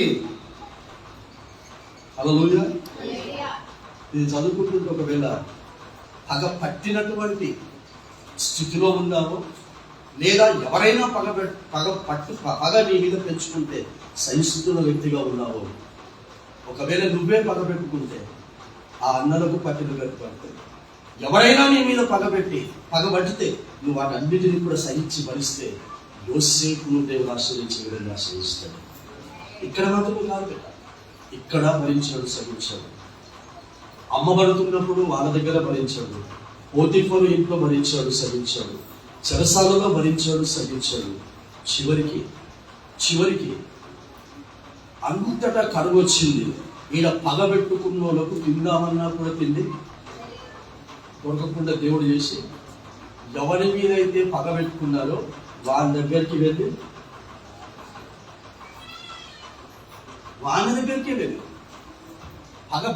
ఎవరి మీదనైతే పగబెట్టుకున్నారో ఆ వ్యక్తి దగ్గరికి పగబెట్టుకున్న వాళ్ళు పోయి దేహి అని అడుక్కునే స్థితిలో పెట్టారు. ఆ దరిద్రమైన స్థితి నీకు రావద్దని దేవుడి రోజు మాట్లాడుతూ ఉన్నాడు. అదే నీ చెయ్యి ఎప్పుడూ ఇట్లా ఉండొద్దని, నీ చెయ్యి ఎప్పుడూ ఇట్లా ఉండాలని దేవుడు ఆశపడుతున్నాడు. ఒంటి మీద బట్టలు లేకుండా అమ్మబడిన వాడు ఈ రోజున ఒంటి మీద కూడా బట్టలు సరిగా లేకుండా, తినడానికి తిండి లేకుండా, తన అన్నలు వచ్చారని పగబెట్టుకొని నా ఇంటికి, నా దగ్గరికి ఇలాంటి దౌర్భాగ్యపు పరిస్థితుల్లో వచ్చారని బాగైందన్నలారని, నాకు ఇంత కీడు చేసినందుకు దేవుడు మీకు ఇలా తినడానికి కూడా తిండి లేకుండా దేవుడు చేశాడు, మీకు బాగైంది, మీకు ఇలాగే కావాలని అన్నట్టుగా ఉందా? అమ్మా అయిలరా, యేసు పుట్టక ముందే కొన్ని వేల సంవత్సరాల క్రితం యోసేపు, క్రీస్తు యేసునందు కలిగిన మనస్సు యోసేపు కలిగి ఉన్నాడు. హల్లెలూయా. యోసేపు వచ్చి వెళ్ళిపోయాడు, యేసు వచ్చి వెళ్ళిపోయాడు. 2025 సంవత్సరాలు అయిపోయింది. యేసు యేసు యేసు యేసు అని భజన చేసుకుంటూ యోసేపుకు ఉన్న మనస్సు లేదు, యేసుకు ఉన్న మనస్సు లేదు. ఇక దేవుడు నిన్ను ఆశ్రయించుకుంటే ఎందుకు ఆశీర్వదిస్తాడు? ఎన్నోసార్లు చెప్తారు, క్రైస్తవ విశ్వాసులకు ఒక్క పైసా కూడా అప్పు ఉండొద్దు. ఆమేన్. డబ్బని దగ్గర దేహి అని అడుక్కోవద్దు. క్రైస్తవ విశ్వాసం వారు ఎంత లేకున్నా సరే అడుక్కోరు. దరిద్రులైన లాజరు గురించి చెప్తూ ఇదే చెప్పారు. దరిద్రులైన లాజరుకు తినడానికి తిండి లేదు, వైద్యం చేయించుకోవడానికి ఆ పరిస్థితులు లేవు, ఆరోగ్యం లేదు, ఏది కూడా లేదు. అయినా నోరు తెరిచి అడుక్కోలేదమ్మా. క్రైస్తవులు అలాంటి క్రైస్తవ విశ్వాసాలుగా నువ్వు ఉండాలి. ఇక్కడ దరిద్రమైనటువంటి చావు చచ్చాడము, కానీ అబ్రహాము రొమ్మున ఆనుకోవడానికి వెళ్ళాడు. 45 అధ్యాయం 4 ఆదికాండం 45:4. 45:4. ఎవరినైనా ఒకరిని చూపించు అని మీరు అడగకపోయినప్పటికీ నీకు కూడా చూపిస్తున్నారు. కొత్త నిబంధనలో నుంచి కొన్ని రెఫరెన్సెస్ మీకు చూపించి ఇలా ఉండాలి, ఇలా ఉండకూడదు అని రెండు మూడు రెఫరెన్సెస్ మీకు చూపించి, ఇదిగో ఒక వ్యక్తి ఉన్నాడు, ఆ వ్యక్తి ఉండగలిగినప్పుడు మనం ఎందుకు ఉండకూడదు? 45:4 ఆదికాండం 45:4. అంతటా యోసేపు నా దగ్గరకు రండని తన అన్నలతో అన్నప్పుడు వారు అతని దగ్గరికి వచ్చి, అప్పుడు అతడు ఐగుప్తునకు శత్రు దేశమునకు వెళ్ళునట్లు మీరు బానిసగా అమ్మి వేసిన మీ తమ్ముణ్ణి నేనే. Praise the Lord. దగ్గరికి రండి, దూరం పొండి అంటే మీరు అమ్మేసిన తమ్ముని నేనే, అయినా దగ్గరికి రండి. దగ్గరికి వచ్చి మీకు కావలసిన సహాయము తీసుకుని వెళ్ళండి. హల్లెలూయా. మీ ఇంటికి కావాల్సింది తీసుకెళ్ళండి, మీ తండ్రికి కావాల్సింది తీసుకెళ్ళండి. అవసరమైతే నా కోరిక చొప్పున మీ తండ్రిని కూడా తీసుకుని రండి. ఇప్పుడు తీసుకురానటువంటి ఆ చిన్నోని కూడా తీసుకురండి. అందరూ నా దగ్గరికి రండి. నా కీడును కోరుకున్న అందరూ నా దగ్గరికి రండి. నా మీద పగబెట్టుకున్న వారందరూ నా దగ్గరికి రండి. నా దగ్గరికి వస్తే నేను మిమ్మల్ని క్షమిస్తే నా తండ్రి నన్ను క్షమిస్తాడు. హల్లెలూయా. నా తండ్రి నన్ను అభివృద్ధి పరుస్తాడు, వర్ధిల్ల చేస్తాడు. ఎందుకు మిమ్మల్ని నా దగ్గరికి రమ్మంటున్నాడంటే, నా తండ్రి చేత ఆశీర్వదింపబడి నా తండ్రి చేత ఆశీర్వాదములకు వారసుగా ఉండటానికి నా శత్రువులందరినీ కూడా నా దగ్గరికి రమ్మంటున్నాను, క్షమించమంటున్నాను అంటున్నాడు. హల్లెలూయా. అదే 45వ అధ్యాయం 24వ వచనం చదువుతా. అదే 45వ అధ్యాయం 24వ వచనం. అప్పుడు అతడు తన సహోదరులను సాగనంపుతూ వారు బయలుదేరిపోతుండగా వాళ్ళ సంగతి తెలిసి, ఆ అందరి సంగతి తెలిసి, మీరు పోయేటప్పుడు త్రోవలో కలహపడకూడదని వారితో చెప్పాను. హల్లెలూయా. ఏం చెప్తున్నాడు? మీరు త్రోవలో వెళ్ళినప్పుడు ఒకరితో ఒకరు కలహపడదు, ఒకరినొకరు గొడవ పడకండి. నా దగ్గరికి వచ్చిన తర్వాత నేను ఏ ప్రేమనైతే చూపించానో మీరు త్రోవలో వెళ్ళినప్పుడు మీరు కూడా అదే ప్రేమను చూపించుకున్నారు. కలహపడకండి. ఐదానికి కాందానికి కలహపడకండి. భార్యలు భర్తలారా కలహపడకండి. అన్న తమ్ముళ్ళులారా కలహపడకండి. అక్క చెల్లెల్లారా కలహపడకండి. అత్త కోడళ్ళు, మామ అల్లుళ్ళు కలహపడకండి. క్రైస్తవ విశ్వాసులకు, దేవుని బిడ్డలకు దేవుడు ఇస్తున్నటువంటి మాట, ఒకరికి ఒకరు కలహపడకండి. ఒకరి మీద ఒకరు నేరములు మోపుకోకండి. ఒకరి మీద ఒకరు తీర్పు తీర్చకండి. దయచేసి ఎవరు ఎక్కడ ఎలా ఉండాలో వారు అక్కడ అలాగే ఉండండి. ఎలా ఉండండి? భరిస్తూ సహిస్తూ. హాగరమ్మ గురించి ఏం చెప్పాడు? హాగర్ గారి గురించి ఏం చెప్పాడు? భరించకుండా సహించకుండా పారిపోయి వచ్చేస్తుందిగా. వచ్చేసి బావి దగ్గర కూర్చొని ఏడుస్తుంటే ఏమన్నాడు? మీ అమ్మగారికి ఇవ్వన్నాడా? ఏడిపోవాలని అర్థం కాకుండా కూర్చుంది. ఏడిపోమన్నాడు? గట్టి చెప్పా. చాలా దగ్గరికి ఏం చెప్పండి. ఎవరైతే నిన్ను ఇబ్బంది పెడుతున్నారో, ఎవరైతే నీకు నరకాన్ని చూపిస్తున్నారో, ఏదైతే నువ్వు సహించుకోకుండా భరించుకోకుండా పారిపోయి వస్తున్నావో ఆడికే ఓటు. ఇప్పుడు నీకేం చెప్తుంది? ఈ వర్తమానం ద్వారా నీకేం అర్థమైంది? నువ్వు కూడా ఆజ్ఞ ఉండాలి. నేను ఒమ్మబెట్టి గుద్దుతున్నా మీ ఆయన ఓ చిన్న మాట, ఏదో చిన్న మాట అనుకున్నావు, ఏదో మీ మాట అనుకుంటే మీరు అనుకోకుండా మీ అయ్యా మీ అమ్మ అన్నాడా అనింటాడు.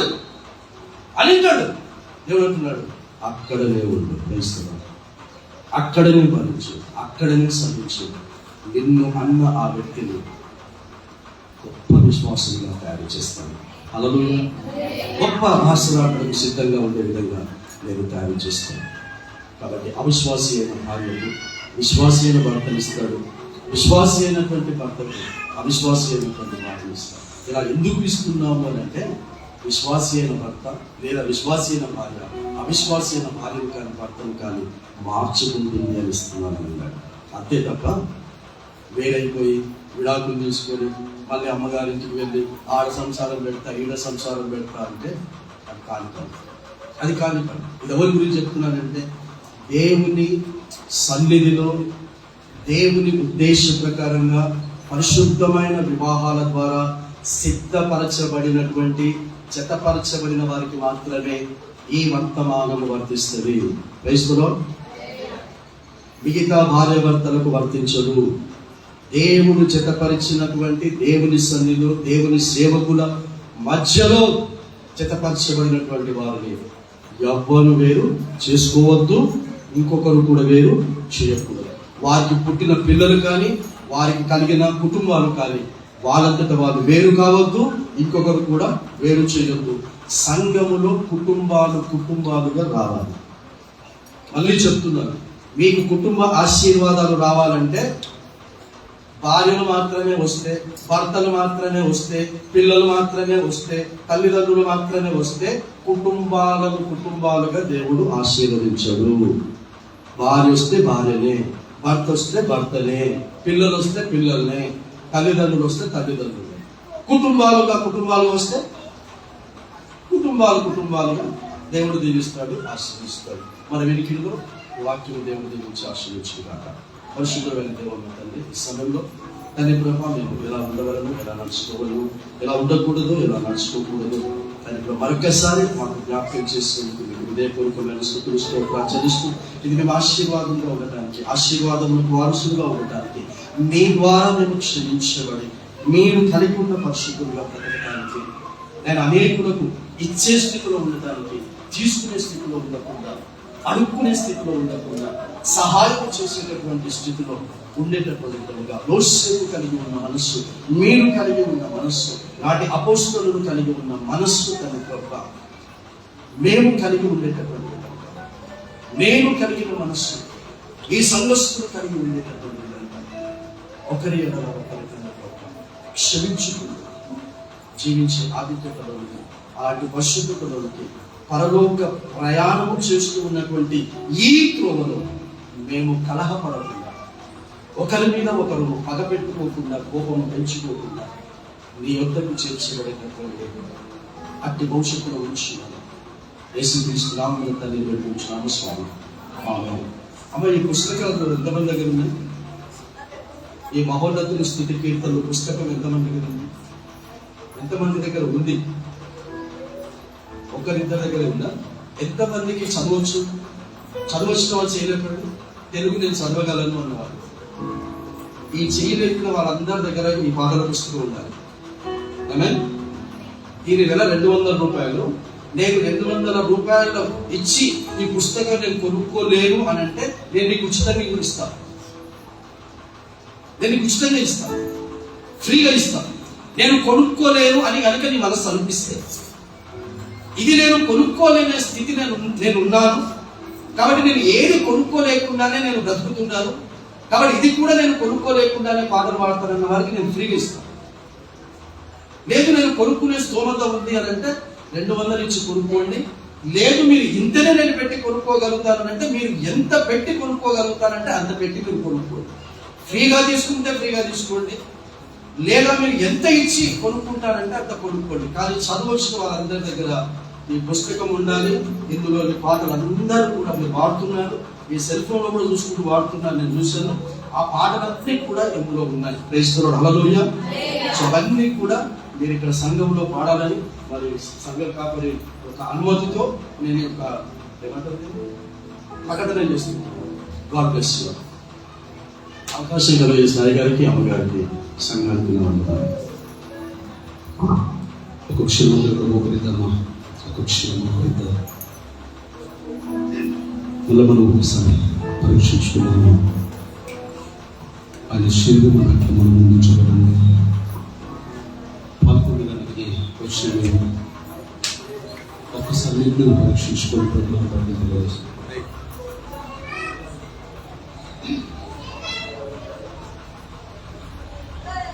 ఏమి మాట్లాడుతున్నారు? ఏమి కళ్ళు చెవులు కలవడుగుతారు. అందరూ కూడా ఎవరెవరు చూడతారు. మన ప్రాముఖ్యత పెద్దలు ఎవ్వరు బయట ఉండవద్దు. అందరు చీరలు ఎన్నో ఉన్నారు. కొంచెం చీరలు ముందు తీసుకున్నాను. శ్రీకాంత్ బయట ఎవ్వరు పిల్లలు ఉండవద్దు. పెద్ద పిల్లలు, చిన్న పిల్లలు పర్లేదు. ఎవరు వస్తుంది కానీ ఎవరు కూడా బయటకు వెళ్ళొద్దు. అందరూ కూడా మోకాలు ఉండాలి. 2 చేతులు పైకెత్తి నువ్వు దేవుడికి సమర్పించుకుంటావా? ఒకసారి దేవుడు మాట్లాడిన మాటను బట్టి దేవా నువ్వు పరిశుద్ధుడవు, నేను కూడా పరిశుద్ధుడిగా ఉండాలని కోరుకున్నాను. అది వాక్యం ద్వారానే సాధ్యం. కనుక వాక్యంతో నాతో మాట్లాడాను. చూస్తున్న చేతులు ఎత్తున్నానయ్యా, దయచేసి సహాయం చేయండి. నా పరిస్థితి ఇదయ్యా, నా పరిస్థితి ఈ విధంగా ఉందయ్యా, దీనిలో నుంచి బయటకు రాలేకపోతున్నాను. ఒకవేళ నువ్వు అనుకుంటే ఈ దినున్న దేవుని వైపు నుంచి చేతులు చాస్తే ఆయన పైకెత్తే దేవుడై ఉంటున్నాడు. పైకెత్తే దేవుడై ఉంటున్నాడు. ఆయన వైపు చూస్తూ ఆయన వైపు చూస్తూ ఆయన వైపు చూస్తూ ఆయన వైపు చూస్తూ ఆయన వైపు చూస్తూ ముందుకెళ్తామా. చిగటగల ఊపి నుండి లేవనెత్తెను, సమతలమగు భూమిపై నన్ను నిలిపెను.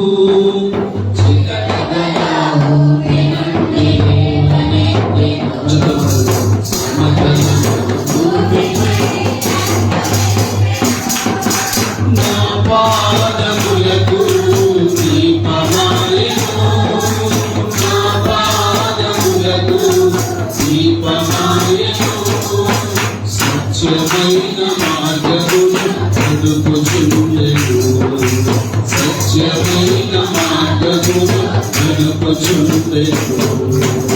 నీ వాక్యమే నన్ను ఆదరణలో నెమ్మదినిచ్చెను. నీ వాక్యమే నన్ను బ్రతికించెను.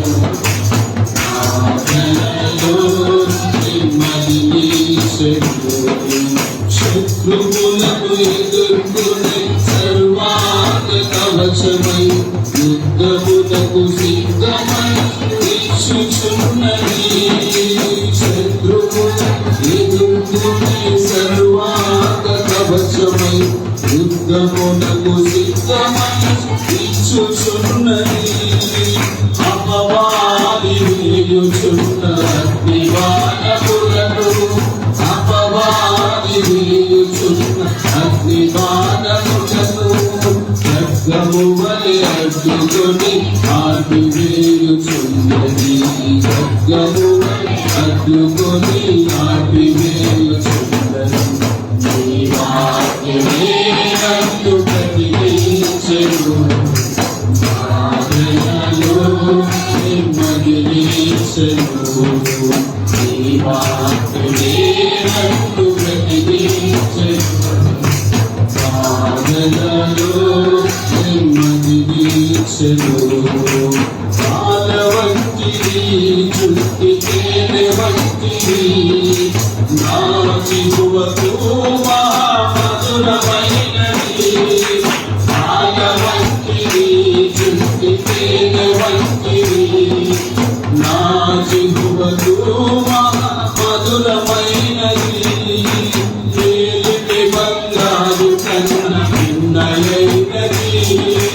మేలిమి బంగారు కన్న పిండాయితని రత్నరాసుల కన్న కోరగలిగినది రత్నరాసుల కన్న కోరగలిగినది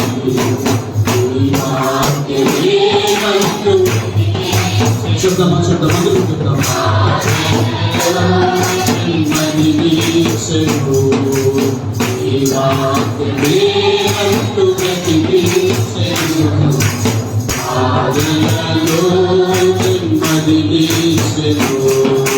కృపాశక్తి దయాశక్తి సంపూర్ణుడా వాక్యమై యేసు వందనాలి కృపాశక్తి దయాశక్తి సంపూర్ణుడా వాక్యమై యేసు వందనాలి కృపాశక్తి దయాశక్తి సంపూర్ణుడా వాక్యమై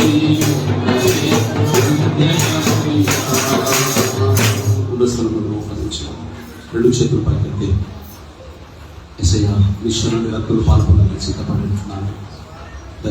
దైవజనులు వాక్యం బోధించిన విధంగా ఏది నాలో ఉన్నా వాటిని ఒప్పుకొని విడిచిపెడతాను. ఒకవేళ నేను క్షమించిన స్థితిలో ఉంటే క్షమిస్తాను, ప్రేమించలేని స్థితిలో ఉంటే ప్రేమిస్తాను. ఎవరికైనా కీడు చేస్తే దానికి బదులుగా నేను ఏ వేళ చెల్లించుకున్నానని చెల్లిస్తాను. యేసయ్య నన్ను బట్టి ఎవరైనా బాధపడితే వారిని క్షమించగలుగుతాను. ఒకవేళ నువ్వే నీ మాటను బట్టి, ఆలోచన బట్టి, భావతను బట్టి ఒకవేళ ఇతరులు బాధ పెడితే అడుగు దేవుడి క్షణంలో విను. దేవా, ఇది చెడ్డగొలుసు చెడ్డగొంది, ఇది నీకు ఇష్టం లేదు, నేనే నీకు ఇష్టం లేదు, నేనే నీకు ఇష్టం లేని వాడిగా అది నాకు వద్దయ్యా. యేసయ్య ఈ రోజు నుంచి నిన్ను ప్రేమించేవాడిగా, నిన్ను ప్రేమించేవాడిగా, ప్రేమించేదానిగా నేను ఉండాలి అంటే నాతో ఉన్న వారిని ప్రేమించాలి, నాతో ఉంటున్న వారిని ప్రేమించాలి. నన్ను ఎవరైతే ప్రేమిస్తున్నారో వారిని ప్రేమించడం కాదయ్యా, నన్ను దూషించే వారిని ప్రేమించాలి, నన్ను మోసం చేసిన వారిని ప్రేమించాలి. పరిశుద్ధాత్మ అలాంటి మంచి మనసును కలిగజేయదు. దేవుడి దగ్గర ఒప్పుకోనండి, విడిచిపెట్టండి, ఆయన శరీర రక్తులు చేయడానికి సిద్ధపడండి. ఎవరు ఒప్పుకోకుండా దయచేసి పాలు పొందొద్దు. ఒప్పుకొని విడిచిపెట్టి పాలు ఒప్పుకొని విడిచిపెట్టి. నీ కింది వారు కావచ్చు, నీకంటే పై వారు కావచ్చు, ఎవరైనా కావచ్చు, నేనే ఎందుకు అనుకోవాలి ఇప్పుడు దాకా అనుకుంటే అది తప్పు అని దేవుడు చూపించాడు. తప్పు అని దైవజనుడు వారు హెచ్చరించాడు. దాన్ని విడిచిపెట్టు. ఈ రోజు నుంచి సంతోషంగా ఉండడానికి నువ్వు అందరినీ క్షమిస్తే, అందరిని ప్రేమిస్తే నీకే సంతోషాన్ని ఇస్తాడు దేవుడు, నీకే సంతోషాన్ని ఇస్తాడు.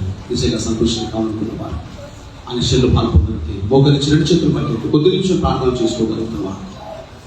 యేసయ్య విషయంలో నీ రక్తం నేను యోగ్యంగా పాల్పొందాలా? నేను అయోగ్యురాలనే కానీ నేను యోగ్యంగా పాల్పొంది. నేను క్షమించగలిగినప్పుడు క్షమించే దేవుడు, నువ్వు యోగ్యులుగా చేసే దేవుడు కనుక నీ వైపు నా చేతులు ఎత్తుతున్నాను అని ఆయన వైపు చూసి ప్రార్థన చేయగలుగుతారా? మహాపరిశుద్ధుడని వందనాలు, మీ కృపకై ప్రేమకై వందనాలు, సన్నిధికై వందనాలు, సహాయంకై వందనాలు. తండ్రి, ఈ భూమి మీద ఎవరు చేయని త్యాగం మాకు చేశారు. ఎవరి కోసము రక్తాన్ని చెల్లించలేరు, ఎవరి కోసం ప్రాణాన్ని పెట్టలేరు, ఎవరి కోసం తండ్రి పాతి పెట్టబడలేదు, ఎవరి కోసం తిరిగి లేవలేదు. నీవు ఒక్కడవే సజీవుడవు, నీవొక్కడవే మృతిని గెలిచి లేచిన వాడవు, నీవొక్కడవే నేను ఉన్నవాడను అనువాడను చెప్పి తండ్రి మీ శరీరాన్ని రక్తాన్ని పంపించారు. మీ శరీర రక్తులు పాల్పొందుకొచ్చినట్టు సహాయం చేయండి. అయినా నాలుగు పేదాల సర్వశక్తి కాల్చని అడిగాడు, నాలుగు పేదాల సర్వశక్తి కాల్చని అడిగాడు. యేసయ్య, అప్పుడే నేను పవిత్రుడనయ్యా, అప్పుడే నేను పరిశుద్ధుడనయ్యా, అప్పుడు నేను పవిత్రుడనయ్యా, అప్పుడు నేను పరిశుద్ధుడనయ్యా. యేసయ్య, కావాలంటే కాదయ్యా. దయచేసి పరిశుద్ధాత్మకు సహాయం చేయండి, పరిశుద్ధాత్ముడు సహాయం చేయండి, పరిశుద్ధాత్ముడు సహాయం చేయండి, పరిశుద్ధాత్ముడు సహాయం చేయండి, పరిశుద్ధాత్ముడు సహాయం చేయండి, పరిశుద్ధాత్ముడు సహాయం చేయండి, పరిశుద్ధాత్ముడు సహాయం చేయండి, పరిశుద్ధాత్ముడు సహాయం చేయండి, పరిశుద్ధాత్ముడు సహాయం చేయండి, పరిశుద్ధాత్ముడు సహాయం చేద్దామందరం కూడా.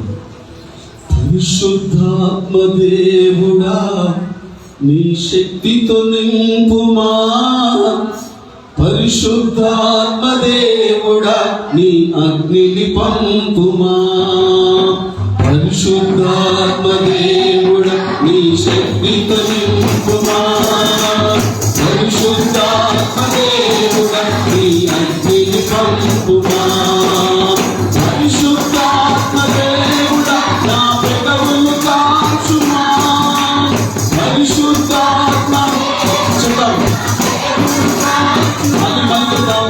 పరిశుద్ధాత్మ దేవుడా నా పెదవులు కాచుమా, పరిశుద్ధాత్మ దేవుడా పరిశుద్ధాత్మ దేవుడా నా పెదవులు చదవచ్చునా, పరిశుద్ధాత్మ దేవుడా నా పెదవులు కాచుమా, పరిశుద్ధాత్మ దేవుడా నా పెదవులు పరిశుద్ధాత్మ దేవుడా పరిశుద్ధత నీయుమా, పరిశుద్ధాత్మ దేవుడా పరిశుద్ధత నీయుమా, పరిశుద్ధాత్మ దేవుడా పరిశుద్ధత నీయుమా, పరిశుద్ధాత్మ దేవుడా పరిశుద్ధత నీయుమా,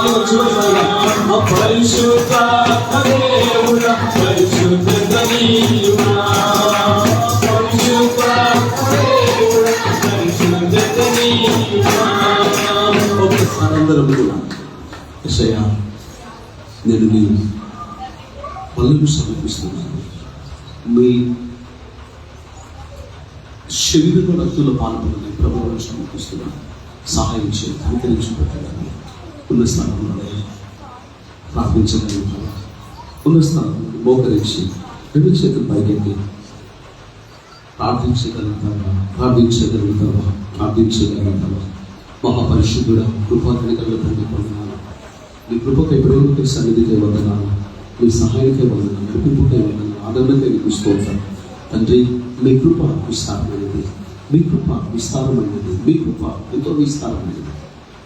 కనుక పరిశుద్ధాత్ముడు సహాయం చేయండి, పరిశుద్ధాత్ముడు సహాయం చేయండి అని, పరిశుద్ధాత్ముడు సహాయం చేయండి అని ఆయన వైపు రెండు చేతులు పైకెత్తి, ఆయన వైపు రెండు చేతులు పైకెత్తి ఎవరికి వారు ప్రార్థన చేసుకుంటారా, ఎవరికి వారు ప్రార్థన చేసుకోనండి.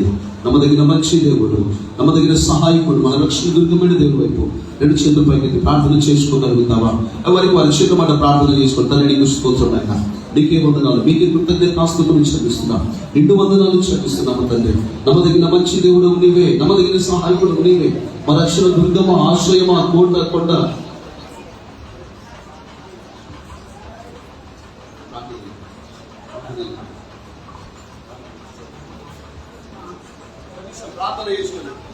ఎవరికి వారు ప్రార్థన చేసుకుంటామా? ఎవరికి వారు ప్రార్థన పరిశుద్ధులుగాను పవిత్రులుగాను క్షమించేటటువంటి మనస్సుతో అందరినీ ఒకేలాగా దేవుని ప్రేమను పంచుకుంటూ ఆ బ్రతికేటటువంటి మనస్సుగా దయచేయమని ప్రార్థన చేయాలి. అయోగ్యురాలిగా కాక అయోగ్యునిగా కాక యోగ్యురాలిగా యోగ్యునిగా నేను నీ శరీరములో నీ రక్తములో పాలు పొందుకోవాలి ప్రభావి ప్రార్థన చేసుకో. అయా నేను అయోగ్యురాలిగా అయోగ్యునిగా నేను నీ శరీరములో చేయవేయకూడదు, నీ రక్తమును నేను త్రాగకూడదు, యోగ్యునిగా యోగ్యురాలిగా నేను తినాలి త్రాగాలి. నేను ఈ యొక్క ఆలయంలో నుంచి బయటికి వెళ్ళినప్పుడు ఆలయంలోనికి వచ్చిన విధముగా నేను బయటికి వెళ్ళను ప్రభావ. నేను నామకార్థ క్రైస్తవుడిగా క్రైస్తవురాలుగా లోపలికి వచ్చాను. నేను వెళ్ళేటప్పుడు క్రైస్తవురాలుగా పిలువబడటానికి నేను వెళ్ళను ప్రభా, పరిశుద్ధురాలుగా పిలువబడటానికి బయటికి వెళ్తాను, పరిశుద్ధునిగా బ్రతకటానికి బయటికి వెళ్తాను, నీ పరిశుద్ధతను చూపించడానికి నేను ఆలయంలో నుంచి బయటికి వెళ్తాను. ఈ రోజు నుంచి నేను అందరినీ క్షమిస్తున్న వ్యక్తిగా నేను ప్రతి ఒక్కరికి చూపించుకుంటాను. నాలో ఏ విధమైనటువంటి ఈర్ష్య ద్వేషం అసూయ పగ లేదని, నాకు దయగలిగినటువంటి మనస్సు ఉందని, కరుణా హృదయం కలిగి ఉన్నానని నేను అందరికీ చూపించుకుంటాను. అలాంటి నూతనమైన బ్రతుకుతో నేను బ్రతుకుతాను. అలాంటి సమర్పణతో నేను ఈ ప్రభువు వలలో పాలు పొందుకుంటాను ప్రభు. ప్రతిసారి పాలు పొందుకున్న విధంగా కాకుండా ఒక ప్రత్యేకమైనటువంటి వ్యక్తిగా ఈ రోజున నేను చేయవేయబోతున్నాను ప్రభువా. ఇలా ప్రార్థన చేసుకొని నా ప్రేమగా ఆయన ప్రార్థనలు ఆలకించేవాడుగా, మొరలకు జవాబిచ్చేవాడుగా ఉన్నాడు. కాబట్టి నువ్వు ఈ సమయంలో అడిగితే, నీ పాపములన్నింటినీ కూడా ఒప్పుకుంటే, వాటిని శాశ్వతంగా విడిచిపెట్టి క్షమించుమని అడిగితే, ఈరోజు నిన్ను నీతిమంతురాలిగా నీతిమంతుడిగా నిన్ను క్షమించి ఆయన శరీర రక్తములో నీకు పాప క్షమాపణ నుంచి ఈ ఆలయంలో నుంచి బయటికి నేను పంపిస్తాడు.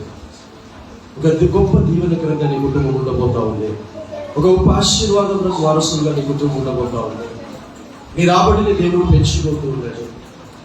దేవుడు నీకు ఈ లోక సంబంధంగా చక్కటి హోదాలు, యోసేపు ఎలా హోదాలు పెంచుకుంటూ పోయాడో నీ యొక్క హోదా పెరగబోతా ఉంది.